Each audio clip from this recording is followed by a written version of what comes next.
kandi arihanga yamuhereza abamarika kumugumya kumugarramama ejo neshaha yegumere eshaha yabawe bakutsigaho eshaha yorukureba eshaha yechikopo mumanye ngo by the way mucumanye ngo hari eshaha yechikopo turezisheme kubwega hari Kristo ukumanya ngo amana gawe geno bwarcyo konka amana ga Kristo tugene bwarcyo kandi ugugaru kwambutse yashaha yechikopo no manya tumanyirire edini etarukutugambira ashaha yechikopo edini erugumane nebinga obusasi nebingo kubonabona ushuto wabonabona bino nomusisi ushuto wagibwa hwe naku yabe naku neyendwara yaba neyo kufisa yaba niki yabe naku neyendwara yaba neyo kufisa yaba niki mbweni yubuka yabera atari musisi kayafisi zabana be akafisa amatungo je eshaha yechikopo buri omwe nabagine no rukwikiriza Kristo eshaha yechikopo eriyo okugezwa yaba n'umbushwere bwawe yaba n'umuruzaro yawe yaba n'ummirimo yawe okugezwa kuruho kongezwa aye kwatse mukama akubesha hayechikopo amanga mukama nuguga kubasa nuguga kusinguza kandi nuguga singwize Kristo ahashahejo tukugira ngo echikopo okaje utikingure otobona singura no echikopo no chikiriza konka bwanyuma yechikopo hariyo businguza amina. Amen. That's really powerful. When mukama ababase we sincerely pray for. Kandi noreba na wakaguma nabajara tumushabe. Netuna kamwagwejegera yabargaho yaza akagenda. Yagumiza munashaba ino busaza mbere no munafu. Atkunka mushabe mutagumkohibwa because the temptation was there and indeed they fell into it. They abandoned Christ. Yes. Ashahejo Peter wewe nkayamwe hakana. Shayakar nuwari kubagambirira nuwe yarubatsara amezi gari kugenda waza kubatira bakataza abikwatirine na nesabiti yahamuheru omagaraga Yesu Kristo ubu ayorecherire echabere cyumuresire umunseji okukiriza intebe ekibi kubasa kumanyisa omagaragitu. We're going to take a short break. When we come back tuzakoreba atito kandi itwitwa abakuru abanyakitunda abakakuba abo mu Kisenyi abakapara nabandi hona hori no reba ebi nitubyega muci okuzoka kwa mukama witu nebiyarabiremu arikuza kuzamusharaba. What is our take home?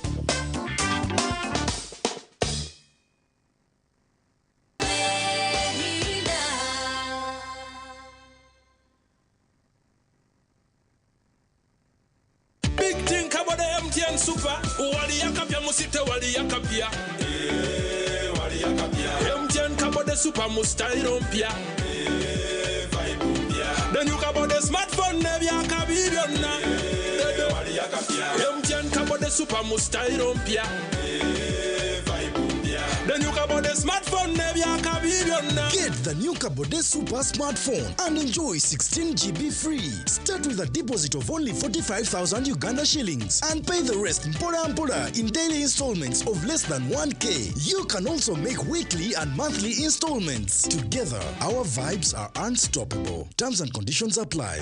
MTN.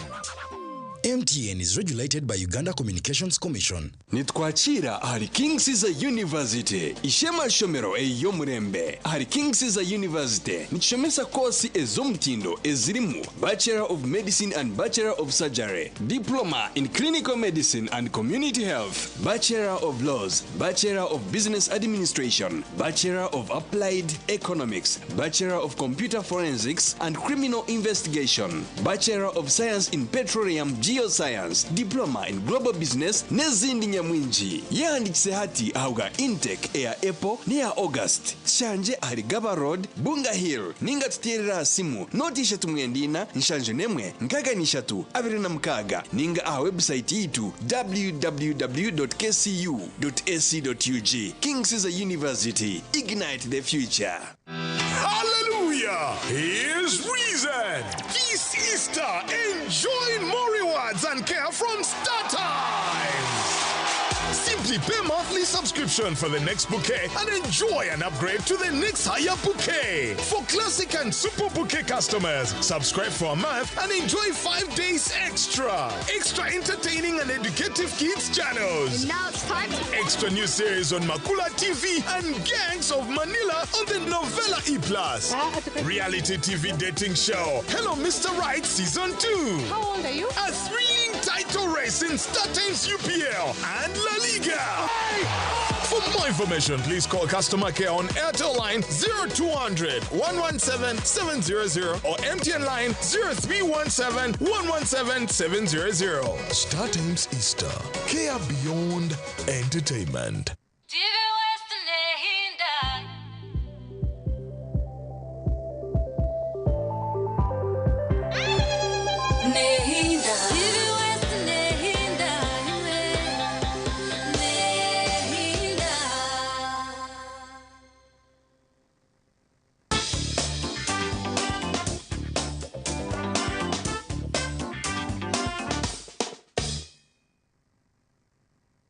Yes, mwana wanje yebare kuremera aha TV West ntukunda mnonga ni kushise ngo harisha ibiri ntubatuye namakuru agacencwire amakuru aga balanced kurunje mnonga agacencwire ngo kukura ntugeta toshemira ko noferwa amakuru aga bokwa namakuru agarupfa umubiyanga byanyu TV West tuhere kwereza and that's what makes us the best. Now tune tugeza kureba kutera tochi kumurika ahamagaraga Yesu arukurara na hindera echabe cyumuresere umunsi bitogwa kaine myaka ngahe meanwhile aho Abraham naho nahijuka aho ariyo myaka nkengahe ariyo myaka nkashatu neshatu myaka nkashatu neshatu ni myaka 70 yo butsagaze yes mbona umuntu omubwiro no umuntu akugira ngo hataho kandi nubwe mbaje ngo wasige byaganuka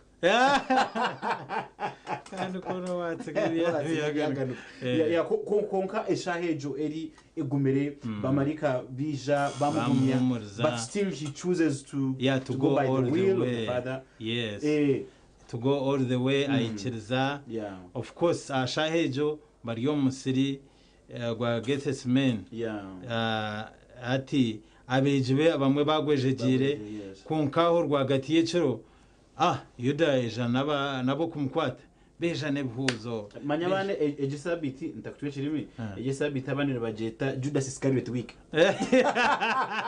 ngarwe bya Yuda holy week abanire bageta Judas Iscariot week Judas is a character but there are other characters definitely konkata bari yakubizire abo kumkwata kubizire abeje bajang kabyababyo yamawe byababyo yamawe bija kumutwara buriyo umwe yakwatogwe mbwenu bamutwara mbwenu wagumire namukurata wamukoratsereho mpora na Petero yagumana ari mukuruza kana we narebera hare narebera he baba mucikombukona yagumana arebera hare ko amutahizo mbishenge yaguma ryahwamurro in the courtyard yagumana yotakarron ho babire nbamburuza ngukunkashika noshugu nabone umwaro atereka yuko tanjwaziyana akana ari mukama uko bamutwara of course abantu bona batatana kuyagaricere yuko yababugana yajatibe nareba nyona zagaruka yongerenta nze kujuba bagira ngo wano genda nitwo twagenda ni bagaruka yabaza kujuba mbweni Yesu of course umusharaba gwa musigara no kuvaguriyo gwawe wenkasha hecho by the way mukama tugerere mbabazi tushoborokerwe twesiga ikintu cyo kwesiga abantu n'ikintu cyo kwerinda actually Bible negera muri Yeremiya 17 negera ngo akenurwe urukutobwesijebwe umubantu you are cast when you trust mortal man so ashaheje kerye shaha ya Yesu yacerwa rubanja yazomisho ga Pilato yajya twunkatinde kureba urubanjo rwayine bari of course bakabijwira ubusharizi ko kandi abantu by the way bamumuri yaba babenu bajyango bamubambe bamwaba babire nibagera bata abagabirwe bamwakize za mataje no mware ogo no mukama weito mwerinde nanako nakando kukwega mwerinde abarikubona babashunga rero hatubaza kutunga bukutunga bingi manya umbururo bwo buri kwisha ogo no witu no witu ngutahantu kutekatekaho manya tukagabwa twakurebere yo taruko manya ngweshane ika nabajara ngo bamubambe by the way usheme kwesiga mukama cyo kwesiga ebigambo by'abantu Yesu of course no genda nabo konka no betegereza Yesu akana amanya mitima yabo yabire konko kucera byona akana amanya ngo ayine favor nishebona so ecyo nco mukama asheme kutushurura nitwe kushanga Yesu ryo mbitaho birongena n'abantu konke byabona mukama tebekatebekine. That's the most important. That is the most important. Ngwe byabona mukama bitebekine akubu nakuno buhika abantu bakutsegaho konka Bible nejangwa besiga mukama ni nkorsho sayuni ortatengetswa ebiro byona. So obwesije bwitito butara mukama ashaheje gumiresha yechikopo Yesu bamchero rubanja rwamusinga kandi bamhingizana noria they exchanged him with the murderer, with the traitor. Barabbas was a traitor. Bajangu katugenda no kunkuria Yesu ngogo warwe mari bamchoro rwo kumwita, and then they gave him a cross to carry. And it was a man from Libya who carried the cross with him. Yes, who carried the cross. That's a place for Africa. For us, it was a man in from this story. Yes, in the story. Actually, there are so many places of Africa. Harimo ebifeka binje birukoreka Africa eriyo magaraga Yesu. Na Yesu niho yagabirwa hungire akiriyo mwana muto. Yayikorera umusharaba, yafa umusharaba, yafa n'abasisi babiri kandi bombi bari abashuma, umwe yatandika ku mutambikire bwambo undijo yamureba yamanya togo n'urkwira bagwarabe yatunga ukuri kuko yajya ati mukama wanje onyirushe korabe no garkumba kama bwawe onyirushe aho yatongera ho kujunu ari yamusharaba Yesu najuna na musharaba kiriyo najuna amagaraje ariyo nagahayo nangwa kuri kukitekatekaho Yohana eshora 10 Yohana eshora 10 yariko banatugambira ati ninye muri iso murunje nyana nkunka bashomere akana kantu kamani kuri kutekateka kintu cya Yesu omuri iso murunje ari kugira ati nyowe tino rukunjema Yohana eshora 10 ogwe 17 tatani cyankundira ahabo kuba mpaye amagara ganje ngumone kugegarira taro uri kuganyaka ningaha yabwanje I give it of my own accord nyine obushobozi bwo kugayo no bwo gegarira kugira ngo bacingemere Tajemerwe. Apana nchetoranire ngumfera basisi kwe hayo nayo ni lesson ndisho akubumwe ntuza yuko yakoye kandi kubera agendeje ningo buntu tuzayabwa abantu ningo buntu tuzayabwa abantu kandi in fact ecyo kacho nchigamba ari Yesu yana yegamba hungu niwe muri so murungi najara harwa barisa abandi abariko bano barisize bihembo ati abo enyamisho kwero kwija kutahumu umunta hatoriyo wakubire nabenge nyamisho aba nayiruka ahabwenje because is a hired hand tacetireho narisize bihembo atkunka nyondi muri so muronje nimpa y'amagara ganje atkandi tino rukucinjema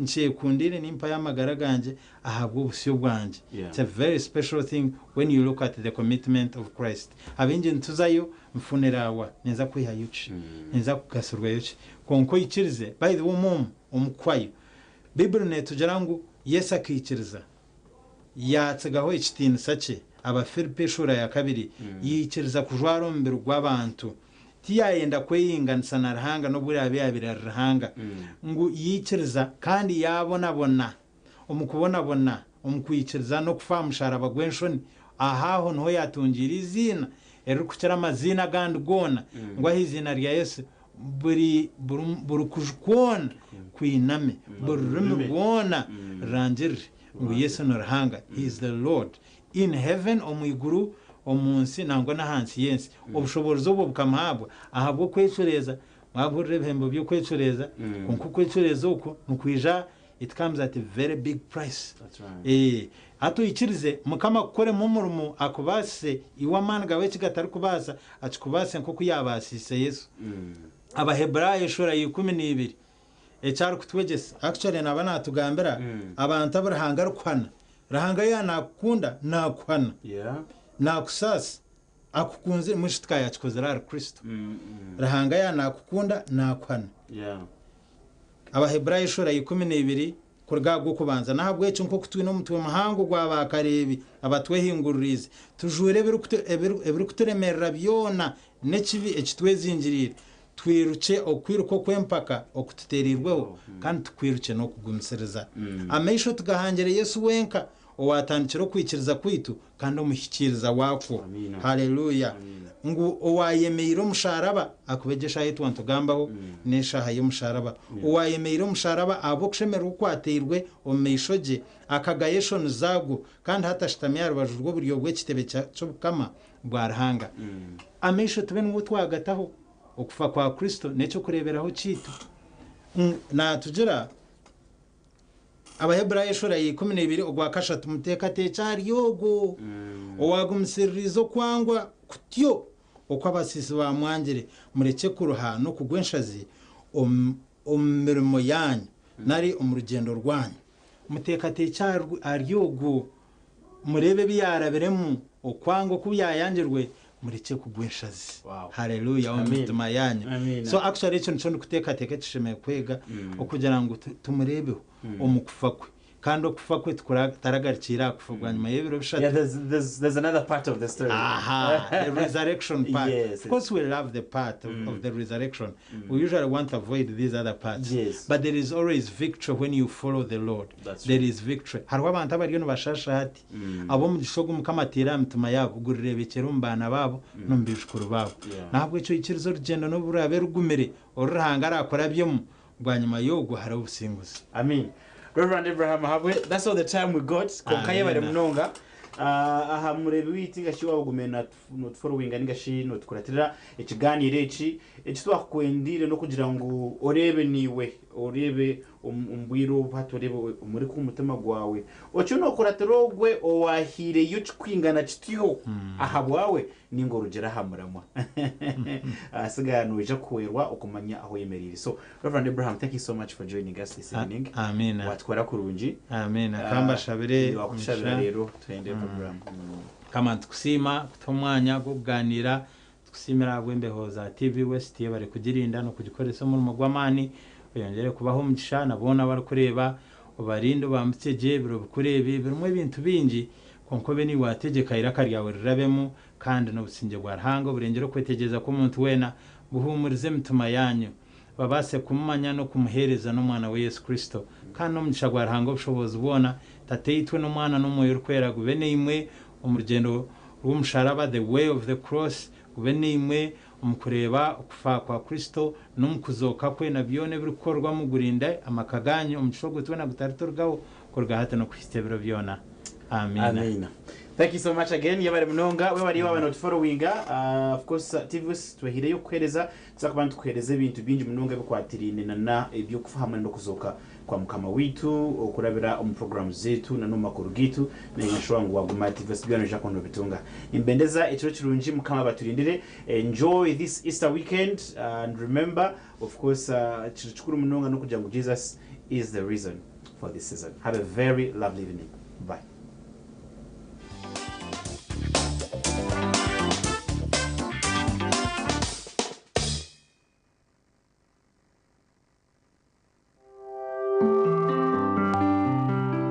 Enshonga y'izuba yabane kukibwaho. Bishop Balaam University College Kabale nibakweta okuleta okushaba kwawe ahabwa amashomo g'enshuro yo kwa katano omwakogo. Amashomo nigaga: Bachelors of Business Administration, Procurement and Logistics Management, Social Work and Social Administration, Public Administration, Arts in Journalism and Communication, Information and Technology, Theology,